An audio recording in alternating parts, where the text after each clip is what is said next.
So before I can use this bit to level the spoil board, I need to find out how fast this spindle is actually turning. So right now Mach 4 knows that the maximum speed of the spindle is 24,000 RPM, but I have no idea how fast it's actually turning when I request that speed. We better find out. So that's what we're going to do today, is calibrate the speed of this spindle. So the speed reference in this system is controlled with an analog signal. So a 10-volt reference signal is created by the VFD, which is sent over to the controller board, more specifically this PMDX 407, and then it's modulated anywhere from 0 to 10 volts and returned to the VFD. I have another video that talks about the connections in more detail. But here, this system is configurable in two places. So the first place we can configure it is here at the PMDX 407. So this little blue thing is a potentiometer. It allows us to fine-tune that voltage as it's sent back to the VFD. And then within the VFD, there's actually a parameter called analog input gain, which is a real number between 0 and 1. I think it has 3 significant digits, and allows you to fine-tune how that voltage is perceived. So basically, I perceive it as sort of coarse adjustment, and then within the VFD you have fine, because it's kind of hard to actually turn a potentiometer really precisely and to get that kind of control. So this potentiometer gets us really close, and the parameter within the VFD gets us the rest of the way. So this is the optical tachometer that I picked up to do this job. This thing is terrifyingly inexpensive. So this thing was like $11. It claims to have an accuracy of 0.05% plus 1 digit. So I assume the last digit is worthless. It's got this aiming laser, but I believe the sensor itself is actually infrared LED. And it comes with these reflective strips. So I've added a piece of that reflective to the spindle nut here, and we'll use that as an aiming point. And yeah, we'll see how it goes. So I'm a little worried about calibrating a very expensive machine with a very cheap instrument. What could go wrong? So here's the measurement setup. I have the tachometer in a clamp to keep it more stable, especially when I'm pressing the button. And here I'm requesting the spindle to go 500 RPM. And as we'll see when we test, we get about 3,200. That 3,000-ish is probably the lowest that the spindle actually will go. And so the goal here is to collect a baseline series of measurements from 500 RPM all the way to 24,000. And then we'll look at the data. So here at the VFD, I'm back probing pin number 7 and pin number 8 to measure the voltage that the PMDX 407 is sending to control the speed. So here's the computer setup during each of these measurements. So on the left side I have Mach 4 open, and in the MDI window I'm driving the spindle. And so here's an example. I'm driving a spindle at 19,000 RPM and then submitting a G4, which is a wait. And so I'm waiting 50 seconds here and then shutting down the spindle. And so that time allows the spindle to come up to speed and allow me to look at the various parameters and write them in the spreadsheet. And so here on the right, we have the WEG programming suite, which is connected to my VFD. And so the parameters I'm mostly interested in is the analog input value %, the motor's frequency, and the motor's voltage. The current is also here, but since there's no load on the motor, it was pretty much constant for each measurement. And so basically I wrote down these parameters for each requested RPM, as well as the actual RPM measured with the optical tachometer. And so I put that in a spreadsheet. And so let's look at the results. So here's the spreadsheet I put together. So the first column is the RPM that's requested within Mach 4. And the second is the ideal world, where the spindle moves exactly as fast as was requested. And so if we graph that ideal line here in orange on a logarithmic scale, the X is a requested RPM and the Y is measured, we get this curve, and here's what actually happened. And so the green line you can see is always above the orange one, so we're always running faster than we've requested. And you can see at the bottom there's kind of a flat line here, so it appears the spindle is incapable of running any slower than 3,300 RPM.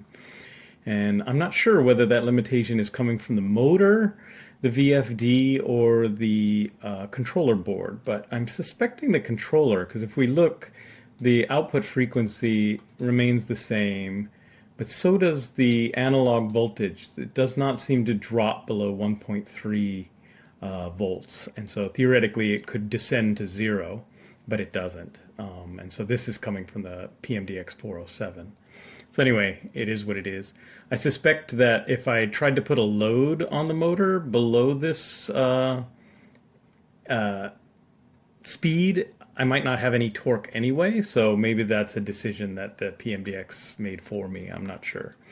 So anyways, just something to be aware of. And so here in this J column, I calculated the percent delta between the requested and the actual.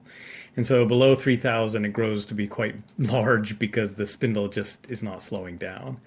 And then, as you can see, as we go up into higher speed, that delta narrows to a minimum of about 19%. So when we're requesting 20,000 RPM, we were getting about 23.7. And so that's the point where I stopped, because the rated max of the spindle is 24,000 RPM, and I didn't want to go over. So that's basically what we're trying to calibrate. We're going to try to get these lines as close to each other as possible. They want you to do, at least in the documentation, is to request the full speed of the spindle and then turn the potentiometer so that the output voltage is exactly 10 volts. And as we collected from our data from the baseline, it seems like we're a little high, and we end up being about 4,000 RPM fast. So I'm going to turn this counterclockwise and go down a skosh, and then we'll see where we are.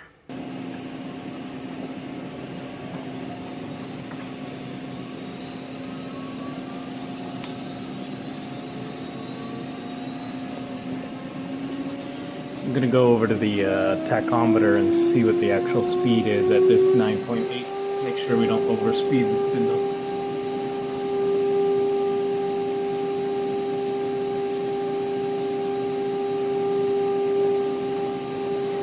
So we're right at 23,800.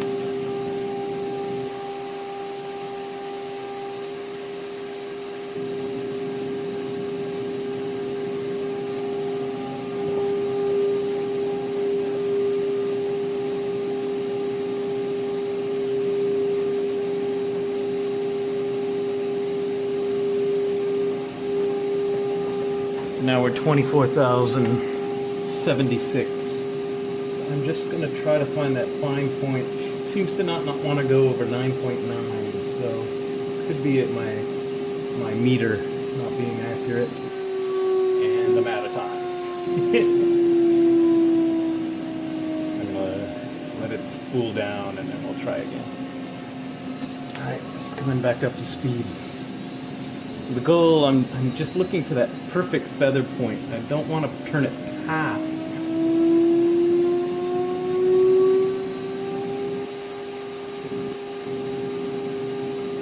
So I'm backing off here.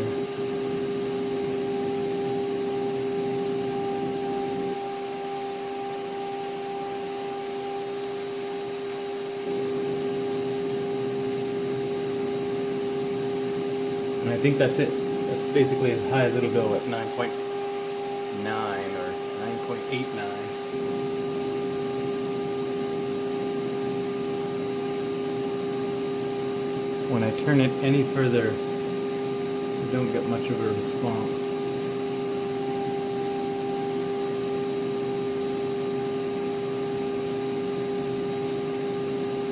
So I think I'm going to call that the max right there.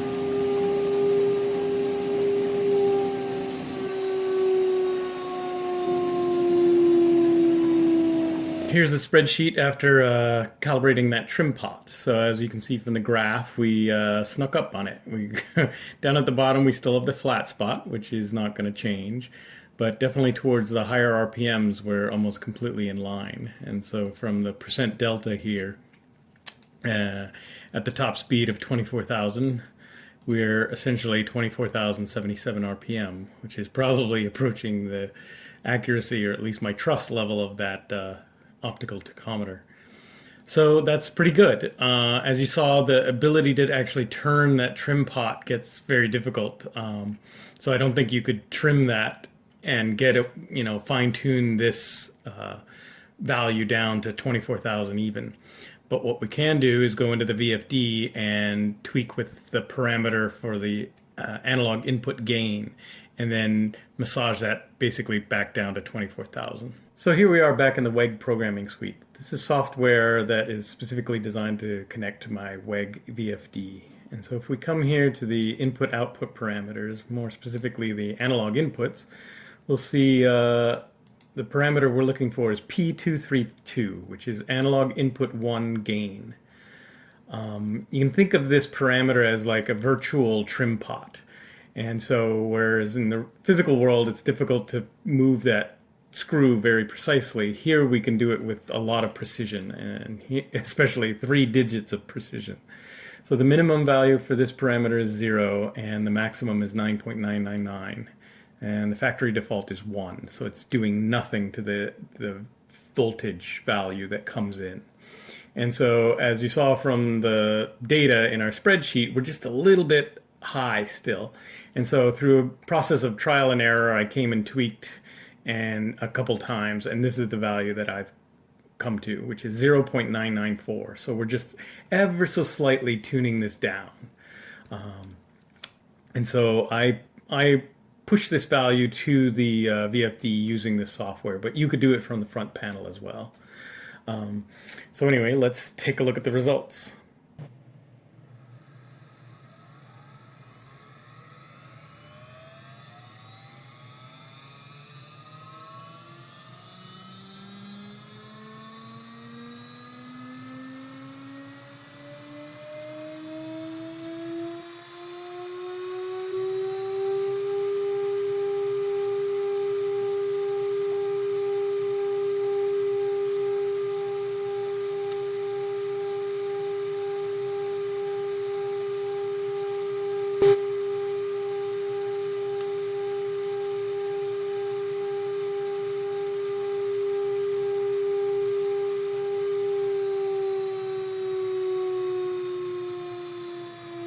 So back to the data. So here's the final run. When we requested 24,000 RPM, we were getting 24,007. And remember, they tell us to throw away this last digit. So that's pretty much as close as I was able to get it. I think it's pretty good.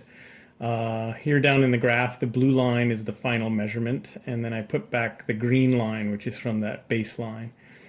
And so we managed to move that quite a bit. As you can see, the slower the RPM of the spindle goes, so around 5,000 RPM, we're off by about 9%. And then by 18,000, it drops below 1%. And then hopefully we're most accurate up here at the max. So I'm glad I did this. I feel a lot more comfortable now. So yeah, managing the speeds and feeds is the best way to sort of maintain the health of your bits as well as get good finishes. And so if you don't know how fast your spindle's moving, you're going to have a bad day. So anyway, that's it for this one. Hope it was useful to somebody. Thanks for watching.